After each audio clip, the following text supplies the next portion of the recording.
Puji Tuhan.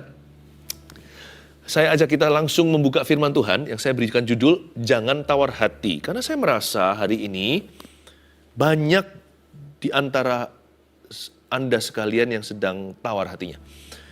Kita buka bersama-sama di 2 Korintus pasal yang ke-4 ayat 16 sampai 18.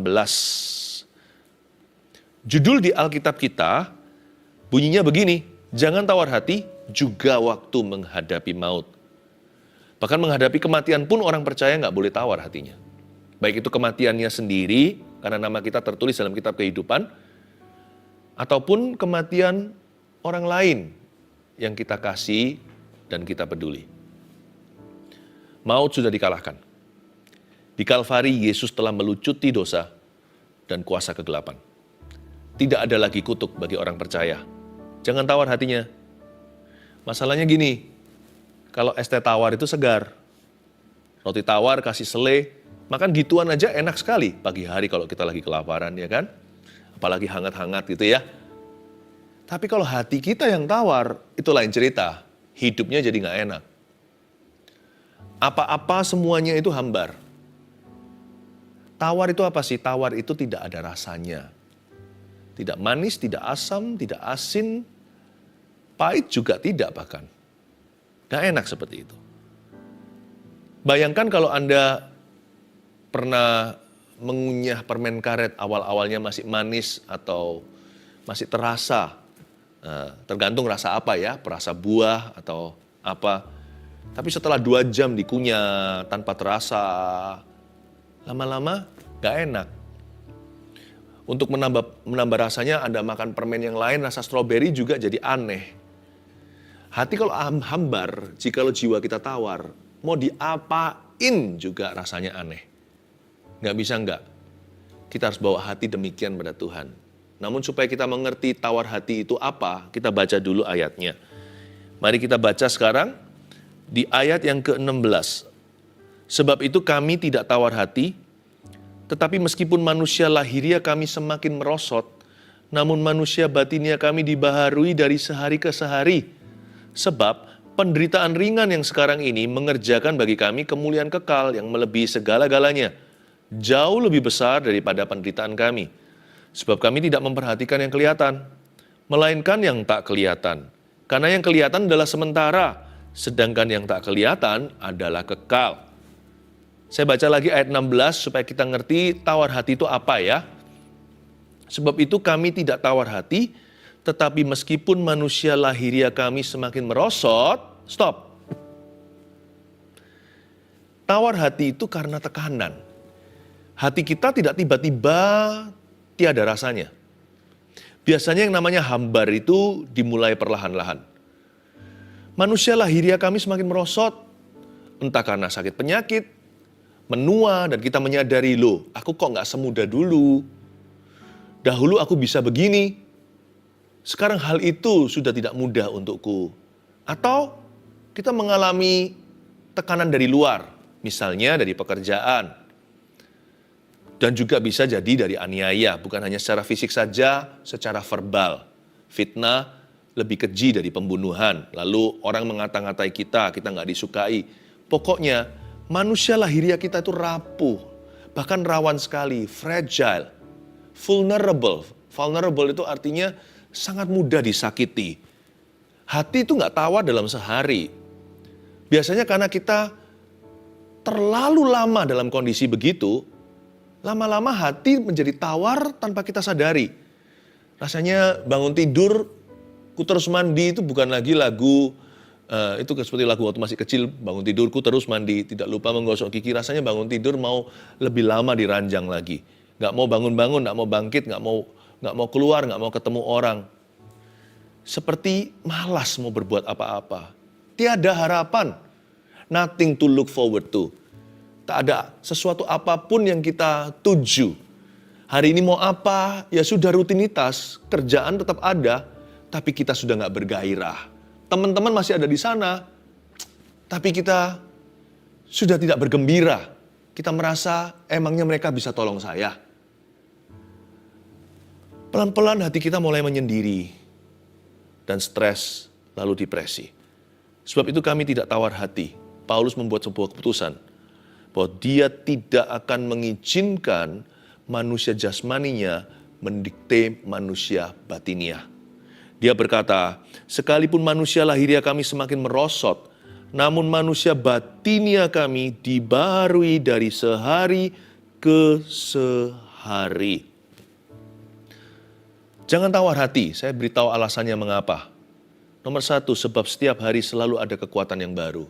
Tulis itu. Dalam Kristus, Anda dan saya punya sumber daya sorga. Kita itu nggak pernah kehabisan resources.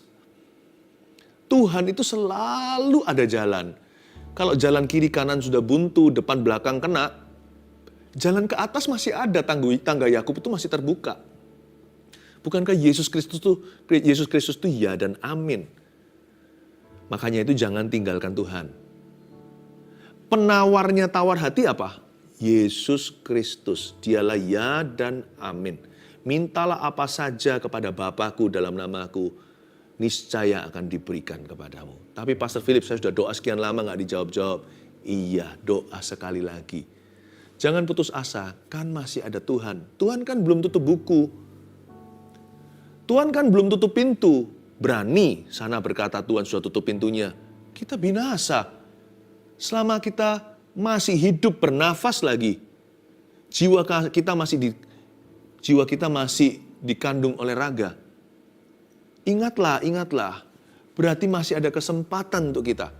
Apapun yang hilang bisa dicari. Apa yang patah bisa disambungkan. Dalam Tuhan tiada yang mustahil. Yang kita butuhkan itu adalah kekuatan. Kita sudah tahu semua ini sebagai teori atau pengetahuan. Ya, saya tahu Tuhan bisa, Tuhan sanggup. Aku tahu Tuhan itu punya rencana atas hidupku. Dia belum selesai. Tapi kita ini sat. Tahu sat maksudnya? Jikalau ada air di padang gurun atau belantara, hati kita itu seperti padang pasir. Air ditumpahkan ke sana karena terik matahari. Karena tekanan jiwa kita itu menguap seketika. Kayaknya semua pengetahuan itu hanya ada di kepala. Tapi hatiku itu gak bisa rasa apa-apa lagi. Hambar sudah rasanya itu, maju gak mau, mundur gak bisa, ya kan? Hidup gak niat, mati gak berani. Kalau itu hati Anda, hati-hati loh. Di dalam kondisi seperti itu, kita bisa banyak kecolongan oleh setan. Ingatlah, fokuskan hatimu kepada kekuatan Tuhan. Minta kekuatan yang baru. Kalau Anda sendiri gak bisa berdoa, minta orang lain doakan. Kalau Anda gak bisa masuk hadirat Tuhan, masuklah dalam hadirat Tuhannya orang lain. Loh, Tuhanku ya Tuhanmu. Tapi ketika Anda gak bisa masuk hadirat Tuhan, saya bisa masuk ke hadirat Tuhan. Anda bersama dengan saya, Anda masuk bersama dengan saya. Bukan berarti sayalah pengantara antara Anda dengan Allah, bukan. Tapi izinkan orang lain membantumu. Jangan lari malahan. Banyak orang itu kesalahannya di sini jadi fatal sekali. Hatinya tawar, dia gak cari penawar, dia malah lari dari Tuhan. Masuklah hadirat Tuhan. Sebab setiap hari selalu ada kekuatan yang baru. Ketika semua yang kau tahu tentang Tuhanmu, apapun yang kita kenal tentang Allah, hanyalah pengetahuan belaka, itu saya rasa jawabannya terletak pada jamahan. Yang Anda dan saya butuhkan bukan jawaban, tapi jamahan. Kurindukan Kau melawatku Tuhan. Kurindukan Engkau menjamah aku ya Tuhan. Sebab setiap hari selalu ada kekuatan yang baru. Ngomong begini, aku tahu saat ini hatiku tidak bisa dipercayai. Perasaannya ini menipu. Aku kepingin lari, tapi aku tahu Tuhan, kasih-Mu cukup bagiku.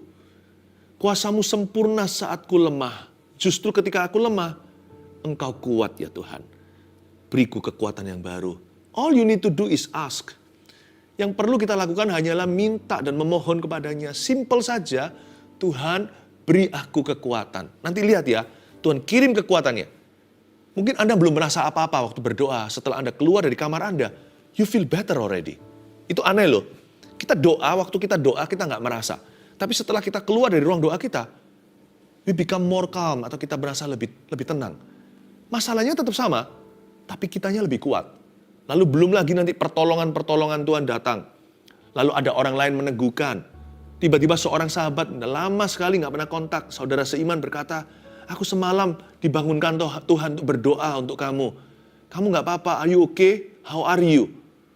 Kita terkejut. Tuhan itu peduli ya. Kita mulai bergairah, jiwa kita mulai diangkat. Perlahan-lahan kita mulai mendengar suara Tuhan. Lalu Tuhan letakkan solusinya ketika kita mendengar suaranya. Setiap hari itu ada kekuatan yang baru. Jangan sampai hati kita tuh tawar, sebab ada penawarnya. Bahkan ketika kita menghadapi maut pun gak boleh tawar hati kok. Tuhan itu komitmennya sama kita itu end to end. Ujung ke ujung dia alfa omega. Dia gak hanya menenung kita di kandungan mama ketika hari kelahiran kita. Dia ada di sana. Tuhan itu sudah ada di hari kematianku. Saya gak tahu kapan itu. Tuhan itu sudah ada di ujungnya. Tuhan Yesus itu juga gerbang sorga. Dia bukan hanya jalan kebenaran, bukan hanya kehidupan. Dia juga jalan kepada Bapa. Jadi Tuhan Yesus itu ada di situ. Hatiku tidak perlu tawar. Sebab setiap hari Tuhan akan menyediakan kekuatan yang kuperlukan. Tawar hati bukan standar anak-anak Tuhan. Tawar hati itu biasanya adalah sebuah kondisi di mana kita sudah lepaskan semua pengharapan. Saya ngerti kalau Anda capek, kalau Anda letih, nggak apa-apa akui, nggak usah sangkal-sangkal diri. Banyak orang menyangkali, nggak apa-apa kok aku kuat. Padahal dia sudah rapuh setengah mati. Kalau nggak kuat yang ngomong apa adanya, aku nggak kuat lagi. Tapi jangan nyerah. You may rest but don't quit. Kita boleh istirahat, take a break. Ya kan? Istirahat dulu, rehat. Tapi jangan sampai kita menyerah, lemparkan handuk putih. Kalau Anda nggak kuat, ngomong apa adanya, aku nggak kuat. Doakan aku. Nggak ada salahnya dengan berkata gitu, pray for me. Waktu kita didoakan, sometimes kadang-kadang kita merasa kuasa Tuhan bekerja. Ada orang yang kita doakan tiba-tiba dialiri. Sebuah perasaan seperti disetrum oleh Tuhan. Ada orang merasa hangat seperti dipeluk seseorang. Ada orang merasa sejuk seperti hawa plong sorga. Ada orang gak merasa apa-apa tapi tenang damai sejahtera. Tapi setelah didoakan itu loh, kita rasa kok ada kekuatan baru ya. Aku gak sepanik tadi ya. Aku gak seputus asa itu seperti mau bunuh diri. Serasa ada pengharapan, padahal saya belum melihat solusi. Kalau Anda gak kuat, minta kekuatan. Sebab itu kami tidak tawar hati, tetapi meskipun manusia lahiriah kami semakin merosot, namun manusia batiniah kami dibaharui dari sehari ke sehari. Every day, tiap hari Tuhan sudah menyediakan kekuatan baru. Katakan amin. Ayat 17. Sebab penderitaan ringan yang sekarang ini mengerjakan bagi kami kemuliaan kekal yang melebihi segala-galanya. Jauh lebih besar daripada penderitaan kami. Wait. Tunggu. Coba kita pikir ulang. Siapa yang bicara ini? Who's talking now? Kalau yang ngomong ini orang yang hidupnya nyaman, gak punya problema, saya gak akan dengarkan. Tapi yang ngomong ini, yang tulis ini adalah seorang yang sudah sangat-sangat familiar dengan penderitaan. Orang ini yang menulis kalimat sebab penderitaan ringan yang sekarang ini, dia sebut penderitaannya ringan, adalah seorang rasul yang dipenjara, dicambuki, lewat kapal karam, difitnah, huru-hara. Apalagi duri dalam dagingnya. Sebut satu persatu dalam resume kurikulum fitnya. Orang ini aduhai penderitaannya. Kok bisa ya? He talks so light of his sufferings. Dia bicara begitu enteng atau meremehkan, mengentengkan atau meringankan penderitaannya sendiri. Itu loh orang Kristen. Belajar seperti Paulus. Anak Tuhan itu nggak boleh hiperbola kalau soal penderitaannya. Kalau orang lain sakit kita turut menangis, orang lain baru menetes air mata, kita sudah meratapinya, nggak apa-apa. Itu namanya belas kasihan. Menangislah dengan orang yang menangis, kata Yakobus. Tapi kalau kita digencet sedikit oleh kehidupan, kena tekanan langsung nangis sejadi-jadinya, belum apa-apa. Orang lain mungkin hanya baru meneteskan air mata, kita sudah merengek-rengek mau mati. Berarti kecil sekali kekuatan kita. Sampai-sampai dikit-dikit tahan atau tidak tahan imannya. Kurang tabah lah kira-kira. Tapi orang yang ngomong ini, yang bilang ini adalah seorang rasul yang kerap kali menderita. Saya ulang ya, sebab penderitaan ringan yang sekarang ini. Penderitaan ringan yang sekarang ini. Ulang lagi, penderitaan ringan yang sekarang ini. Light suffering. Penderitaan ringan yang sekarang ini. Saya ulang lagi, sampai meremah di dalam jiwa kita yang suka besar-besarkan masalah sendiri. Saya tahu masalahmu besar, tapi nggak segede itu, percayalah. Pastor Philip nggak tahu sih, masalah saya juga besar, juga nggak segede itu. Saya nanti buktikan kenapa masalah kita semua ini kecil. Saya ulang lagi dulu. Paulus bilang begini, sebab penderitaan ringan yang sekarang ini, penderitaan ringan yang sekarang ini, penderitaan ringan yang sekarang ini mengerjakan bagi kami kemuliaan kekal yang melebihi segala-galanya, jauh lebih besar daripada penderitaan kami yang ringan sekarang ini. Coba tulis dulu aja nomor 2 ya. Jangan tawar hati, mau tahu kenapa? Sebab masalah hidup kita itu ringan dan sebentar saja. Ringan kenapa? Saya berikan alasan. Penderitaan kita seberat-beratnya tetap ringan karena kita bukan orang yang paling menderita di dunia. Ayo, setuju nggak? Selalu ada orang yang lebih menderita dari kita. Coba, kita ini nggak fair. Nggak fair. Kalau kita soal barang atau uang, kita selalu compare, bandingkan dengan orang yang di atas kita. Waduh, andai ku kaya. Tapi kalau menderita, kita bandingkan dengan orang yang di bawah kita. Kamu tidak semenderita diriku. Kamu enak ya. Wah, kita besar-besarkan, kita seperti sudah berada di puncak Himalaya. Kita satu-satunya yang paling malang. Paling hebat lah penderitaan kita. Benar nggak? Padahal jujur, kalau Anda pikirkan sungguh-sungguh, penderitaanmu dan penderitaanku bukan yang terberat. Seberat-berat penderitaan kita masih ada yang lebih berat. Kalau memang betul-betul ada di dunia ini satu orang yang paling berat, dia masih malu sama Ayub. Jadi masalah kita itu ringan, harus setuju. Ayo sepakat sama saya.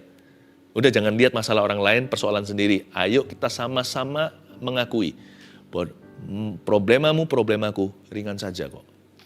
Dibanding sama orang lain. Dibanding sama Yesus. Ya tapi kan Yesus anak Allah. Ya tapi kan Yesus nggak salah. Kalau kita menderita kan sepatutnya, selayaknya. Lah Yesus kenapa menderita kan untuk kita. Yesus aja nggak ngomel kok. Dia itu pikul salib kita. Kok kita itu ngomel melulu pikul salib sendiri. Kan kalau kita pikul salib sendiri, selumrahnya. Itu salib kita. Ya kan? Masalah kita dibandingkan orang lain gak ada apa-apanya Mas Ian. Makanya itu gini aja lah. Belajar pengakuan iman. Kalau masalah sendiri itu berkata, ya Tuhan penderitaanku ringan. Nanti ya, kalau pengakuan kita begitu, gak mudah tawar hati. Yang membuat tawar hati itu sebenarnya siapa yang menawarkan hatinya, yaitu dirinya sendiri. Kalau pengakuan kita itu memberat-beratkan, lama-lama hatinya gak tahan. Dia tertekan, hilang semua rasa. Manisnya hilang, asamnya hilang, pahitnya juga hilang, pahit juga enggak, manis juga kagak. Kita jadi orang yang gak jelas. Hatinya itu loh mati, padahal jiwanya masih hidup. Tubuhnya juga masih hidup, tapi hatinya itu sudah dead, sudah mati. Nah gimana kita mendengar suara Tuhan? Kita mendengar suara Tuhan itu dengan hati loh. Bukan dengan telinga jasmani, telinga rohani itu di hati. Makanya jangan tawar hati. Bahkan kalau menghadapi maut pun jangan tawar hati. Saya tunjukkan lagi kenapa penderitaan kita ringan. Ringan dibandingkan berkat yang kita terima dari Tuhan. Manusia itu bakat alam dari Adam. Jadi kalau dia ngalami masalah, dia fokus ke masalah itu. Dia lupa semua berkat-berkat yang pernah terjadi di hidupnya, yang sedang terjadi, masih terjadi, dan yang akan terjadi. Tapi kalau dia diberkati, dia akan segera lupa. Manusia itu lebih ingat pain. Kita itu lebih konsentrasi pada rasa sakit. Padahal rasa berkat itu sama banyaknya, jikalau bukan lebih banyak. Coba kalau kita mau fair-fairan, lebih banyak berkat atau tidak dalam hidupmu. Wah nggak bisa Pastor Philip, hidup saya tuh malang-malang melulu. Contoh, Anda bernafas nggak sekarang? Itu berkat Tuhan nggak? Saya itu berat secara ekonomi, hancur. Saya gimana balikan hutang ini itu? Tetanggamu itu kehilangan kekasihnya loh. Kehilangan pasangan hidupnya. Suami 40 tahunnya bersama dengan dia. Anda masih utuh suami istri, anak-anak masih di situ. Pernahkah kita hitung sebenarnya kita nggak merasa diberkati karena kita nggak pernah sengaja menghitungnya. Kalau kita menghitungnya, ternyata minimal ya unda-undi loh berkat dan salibnya. Memang di hidup ini nggak bisa gini loh, berkat melulu. Nanti kita lupa. Atau salib melulu. Nanti kita akan nggak tahan. Tuhan tuh selalu izinkan berkat salib, berkat salib, berkat saling menyalip. Berkat saling berdatangan, salib pun harus kita hadapi. Nah, kalau kita mau sungguh-sungguh hitung berkat Kristus di hidup kita, semua yang free, yang diberikan cuma-cuma, you be very surprised. Ternyata minimal unda-undi loh, jikalau bukan berkat itu mengepungmu, tapi tidak pernah kau anggap sama sekali. Belum lagi, nama kita tertulis di kitab kehidupan anak domba Allah. Kita mati, mentah-mentah masuk surga. Itu mau bayar berapa? Aduh, orang-orang yang meringkuk di neraka hari ini, andai kata mereka bisa reinkarnasi. Nggak ada ya reinkarnasi dalam kekristenan. Yang ada resurrection, bukan reincarnation. Bukan reinkarnasi, yang ada adalah kebangkitan orang mati.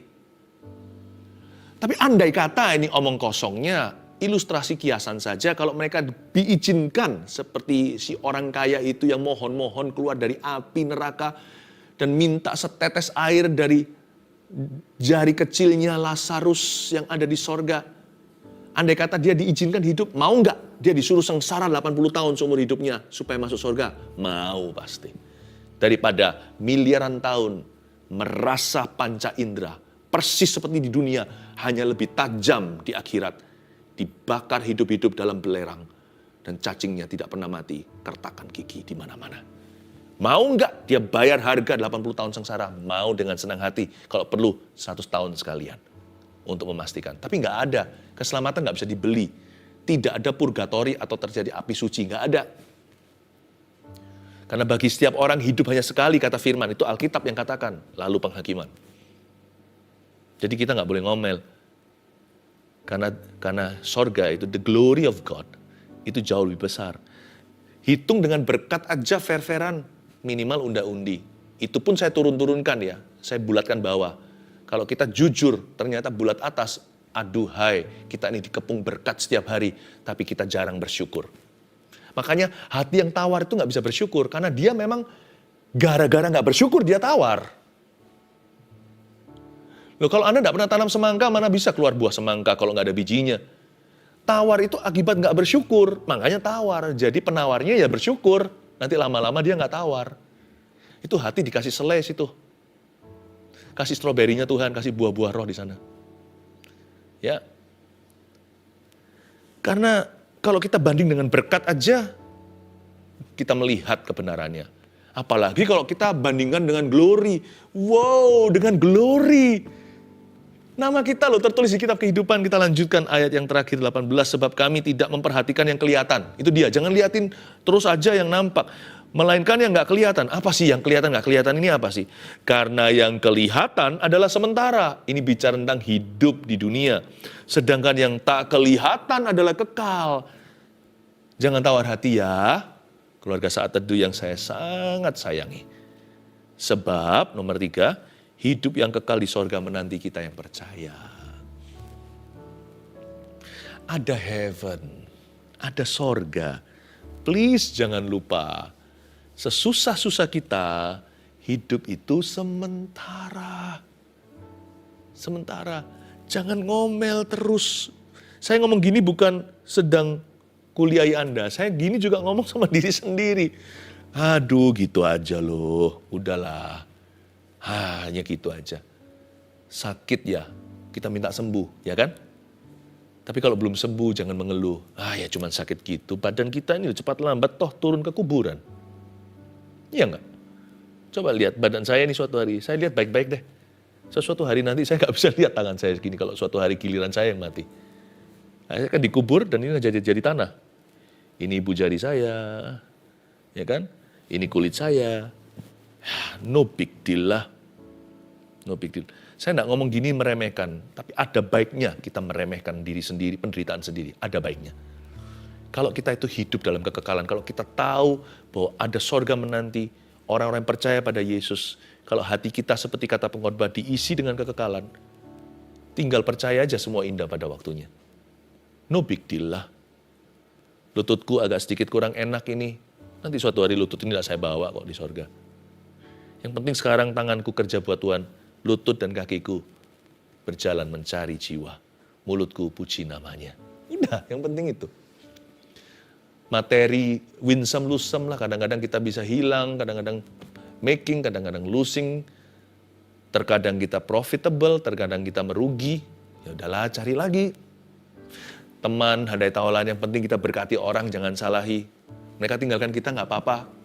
Kalau tidak ada orang mau berkawan sama saya, malaikat di sorga semuanya itu akan sambut saya selama saya hidup dalam firman-Nya. Saya punya banyak teman kok. Malaikat di sorga bala tentara itu, they know me. Dan mereka interesting sekali masing-masingnya. Oh haleluya, apa yang kita keluhkan di hidup ini? Makanya di hidup ini ayo kita garap talenta. Waktu itu talenta juga, hubungan, rencana kita. Saya nggak mau sia-siakan.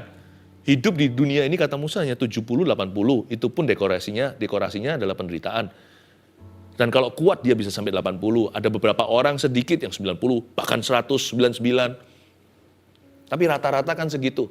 Ayo jangan sia-siakan. Hidup sekali doang. Hidup hanya sekali di dunia ini.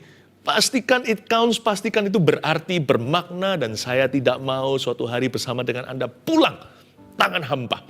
Waktu kita pulang ke rumah Bapak. Makanya itu jangan, orang yang sering berdoa gini loh. Aku mau mati aja. Itu kurang bertanggung jawab. Doa seperti itu sangat-sangat menghina kasih karunia. Jangan. Orang-orang beli setengah mati untuk hidup 1 tahun lagi. Mereka melalui berbagai macam pengobatan supaya hidup lebih lama. Anda mau buang sia-sia gitu aja, mati aja aku. Lebih baik mati daripada begini. Loh kok begitu? Suami istri tidak punya anak. Kepingin mendatangkan sebuah nyawa. Anda punya nyawa dibuang sia-sia. Padahal Anda adalah anak orang. Gimana sih? Jangan doa seperti itu doa egois sekali. Tapi katakan begini, pakai aku. Aku tidak mau tawar hati lagi. Aku mau bergairah, aku mau bergembira karena Tuhan. Aku tidak mau hidup pesimis lagi. Hidup ini sebentar saja. Sebentar dibandingkan miliaran tahun kemudian. Karena itu bukanlah fantasi, itu firman Tuhan. Bahwa kekekalan itu artinya dari kekal sampai kekal. Berarti miliaran pun hanya menitan. Itu selama-lamanya. Oh Tuhan, aku cuma punya 365 hari. Kali 70 atau 80 jikalau kuat. Dan lebih dari itu adalah bonus. Aku pastikan hari-hariku, ku hitung baik-baik, ajarku menghitung hari-hari agar hatiku beroleh bijaksana. Dan pastikan dalam hidupku ini melayani Tuhan. Pakailah saya, itu doanya. Bukan mati saja, pakailah aku sekarang Tuhan. Aku tidak tawar hati, ku serahkan hatiku. Lawan kata tawar hati apa? Serahkan hati. God wants your heart. Jesus wants your heart. Yesus mau hatimu. Dia rindu hatimu dan hatiku. Dia mau your heart. Lawan katanya tawar hati adalah serahkan hatimu kepada Kristus. When you surrender your heart, atau Anda serahkan hati kepada Tuhan, everything God, not only everything good will happen to you. Bukan hanya segala sesuatu yang baik terjadi padamu, tapi segala sesuatu yang ilahi akan terjadi dalam hidupmu. Saya akan selesai sampai sini saja. Saya tergerak nanti next saat teduh berikutnya, saya bahas aja soal tabah. Ya, saya kasih judul tabah. Jadi ini serian ya, masih nanti di Korintus ini saya akan lanjutkan, tapi saat teduh berikutnya. Dan saya tergerak juga, ada dorongan di dalam roh saya untuk mengajak keluarga yang punya anak berkebutuhan khusus. Anda suami istri yang punya anak-anak special need. Nanti keluarga saat teduh bersama dengan saya akan mendoakanmu. Di saat teduh next berikutnya ini ya, yang saya kasih judul tabah. Nanti saya kupas tabah itu apa. Tapi sementara sekarang jangan tawar hati. Udah cukup di situ dulu, jangan tawar hati. Kalau Anda sudah nggak tawar hatinya, nextnya, berikutnya level Selanjutnya adalah Anda belajar tabah, lalu menang dengan gilang gemilang. 1, 2, 3 apa aja poinnya? Jangan tawar hati sebab setiap hari selalu ada kekuatan yang baru. Siapa rindu di jamaah Tuhan? Angkat tangan. Yes, praise the Lord. Saya bisa lihat tangan-tangan Anda. Jangan tawar hati sebab masalah hidup kita itu ringan dan sebentar saja. Ringan masalah hidupku. Nggak seberapalah dibanding orang lain. 3, jangan tawar hati sebab hidup yang kekal di sorga menanti kita yang percaya. Yang percaya Tuhan katakan, Amin.